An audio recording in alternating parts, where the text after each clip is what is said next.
Exercise? तैयार हो सब मैथ्स एक्सरसाइज के लिए? Okay start. बताइए अपने हाथों से। Well done. तिर्यक रेखा, गुड। समकोण, वेरी गुड। न्यून कोण, न्यून कोण, वेल डन। हाथ ऐसे बिल्कुल ये नहीं मुड़ना चाहिए। अधिक कोण, वेरी गुड। त्रिभुज, त्रिभुज, वाह वेरी गुड।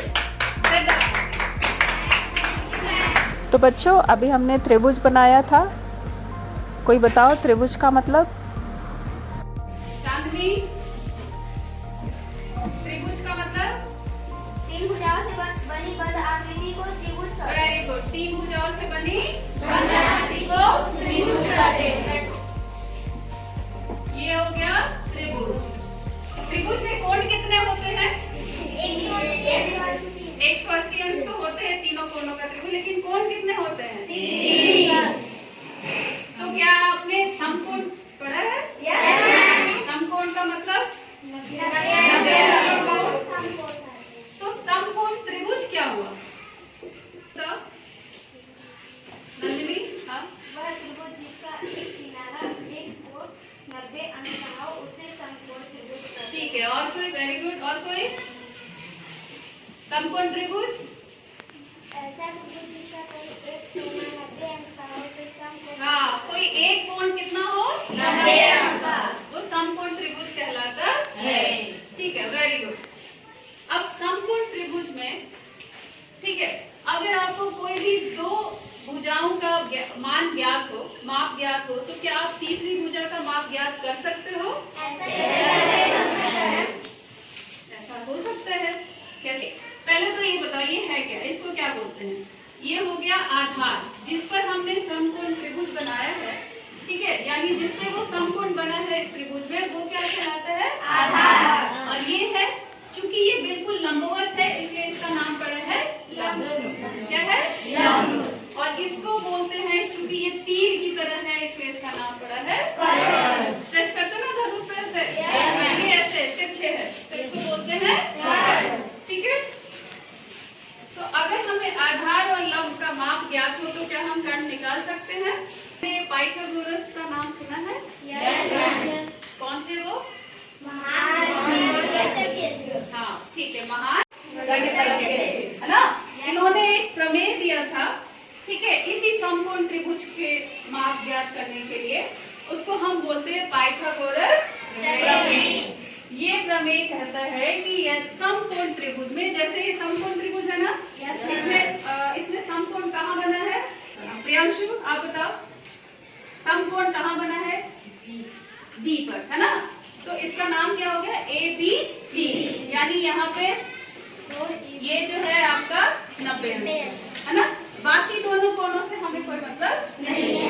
तो पाइथागोरस ने एक प्रमेय दिया था जिसमें बताया था कि किसी भी समकोण त्रिभुज में कोई भी अगर दो भुजाएं दी गई है तो तीसरी भुजा का हम मान ज्ञात कर सकते। उन्होंने प्रमेय किया, तो सबसे जो बड़ी भुजा हो गई यानी कर्ण, इसका स्क्वायर यानी वर्ग, कर्ण का वर्ग बराबर होता है आधार का वर्ग प्लस लंब का वर्ग।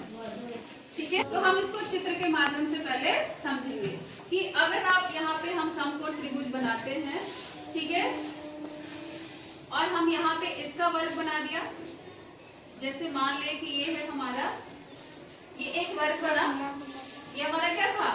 आधार, है ना। तो इसका जो वर्ग बना, मान लो ये हमारा है 4 सेंटीमीटर, ठीक है, क्लियर है? ये कितना है? 4 सेंटीमीटर। इसमें ये आधार हो गया, ये क्या है? लंब, है ना। ये लंब है, ये दिया हुआ है आपका कितना? मान लो 3 सेंटीमीटर, ठीक है, कितना है? 3 सेंटीमीटर। तो इसका हम एक वर्ग बनाएंगे, ठीक, कितना? 3 सेंटीमीटर वर्ग बना ना ये।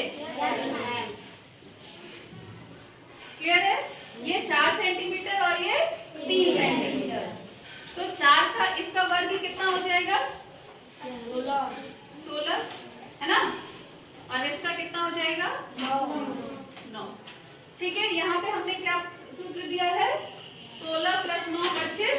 तो इसका जो माप आएगा वो कितना आएगा, 5 सेंटीमीटर। 25 तो वर्ग हो गया, लेकिन हमें माप किसमें निकालना है, नॉर्मल में, मतलब वर्ग में तो नहीं निकालना, इसलिए हम इसका वर्गमूल निकाल देंगे। तो ये आ जाएगा आपका 5 सेंटीमीटर। अभी आप लोग इसको ग्राफ कॉपी पे जब करेंगे तो और ज्यादा क्लियर हो जाएगा। ठीक है, ग्राफ में मैं इसको करवाऊंगी, आप इसमें देखेंगे कि ये जो है ये आपका इक्वल आता है, मतलब इसका वर्ग और इसका वर्ग दोनों का वर्ग मिला के ये इसका वर्ग का आ जाएगा। ठीक, इसको हम लोग एक प्रैक्टिकल भी करते हैं। प्रमेय पर आधारित एक मॉडल, इसमें देखोगे आप, ये बीच में आपका एक समकोण त्रिभुज बना हुआ है और इसके 3 इधर आप क्या देख रहे हो, 3 वर्ग।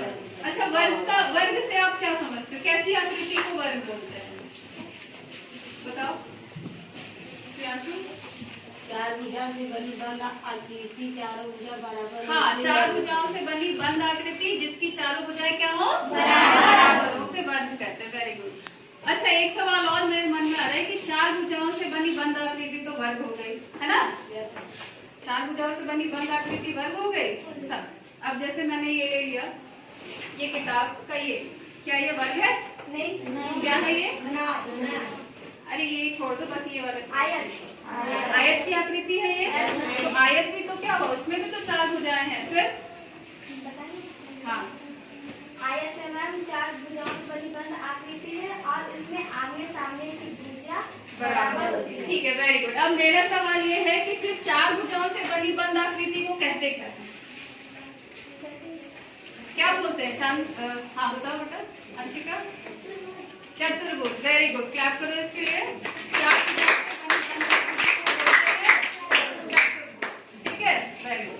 तो हम आते हैं अब अपने पाठ पे, है ना।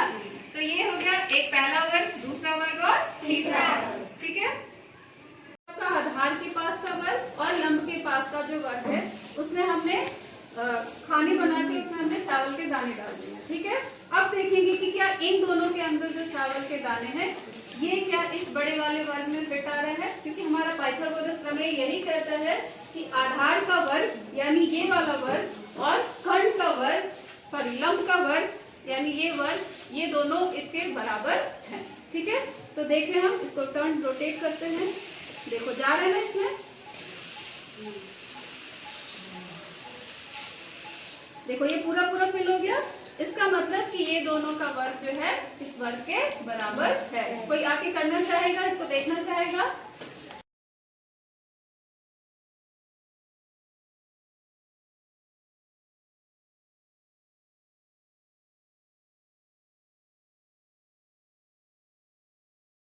यानी इसका जो क्षेत्रफल है, ये वर्ग है खंड पर बना हुआ है, इस पर जो बना वर्ग है उसका क्षेत्रफल लंब पर बने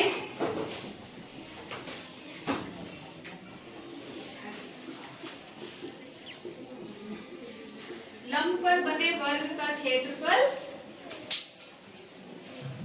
और किसका लंब हो गया, कौन बचा, आधार। तो और आधार पर बने वर्ग का क्षेत्रफल के क्या होता है, योग के बराबर होता है ना।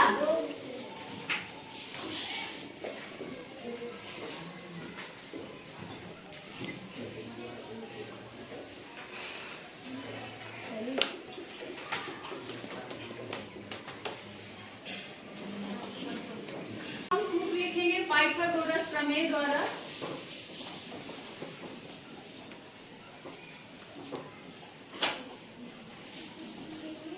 क्या होता है, हम पहले जब भी हम सवाल हल करेंगे, ठीक है, पाइथागोरस प्रमेय या किसी भी तरह के प्रमेय पर आधारित, सर्वसम्मिकाओं पर आधारित, तो हमारा सबसे पहला काम क्या होता है, सूत्र को लिखना। तो अभी हमने पढ़ा था खंड का वर्ग बराबर लंब का वर्ग प्लस आधार का वर्ग। ठीक है, इसमें लंब कितना है, 3 सेंटीमीटर, यानी 3 का वर्ग है ना। वर्ग का क्षेत्रफल होता है भुजा स्क्वायर, इसलिए हमने यहाँ पे भुजा का स्क्वायर लिख दिया प्लस आधार का क्षेत्रफल 4 सेंटीमीटर। 4 सेंटीमीटर का स्क्वायर, है ना।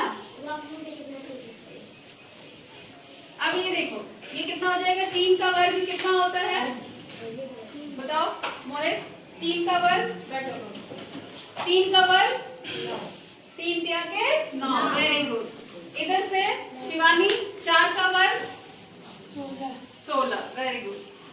एलिशा 9 और 16 को जोड़ेंगे तो कितना आएगा 25। तो ये तो हमारा कर्ण का वर्ग आया है, कर्ण का माप तो नहीं निकला है, निकला है कर्ण का माप नहीं। तो आपने दूसरा पार्ट में पढ़ा था, आपने वर्ग निकालना या वर्गमूल निकालना है ना। तो हम यहाँ पे क्या करेंगे, कर्ण चूंकि यहाँ पे स्क्वायर है तो इसको भी हम पहले क्या करेंगे, स्क्वायर के फॉर्म में लिख देंगे 5 गुणे 5, यानी ये हो जाएगा 5 का स्क्वायर और कर्ण का स्क्वायर, है ना। तो कर्ण बराबर कितना आ जाएगा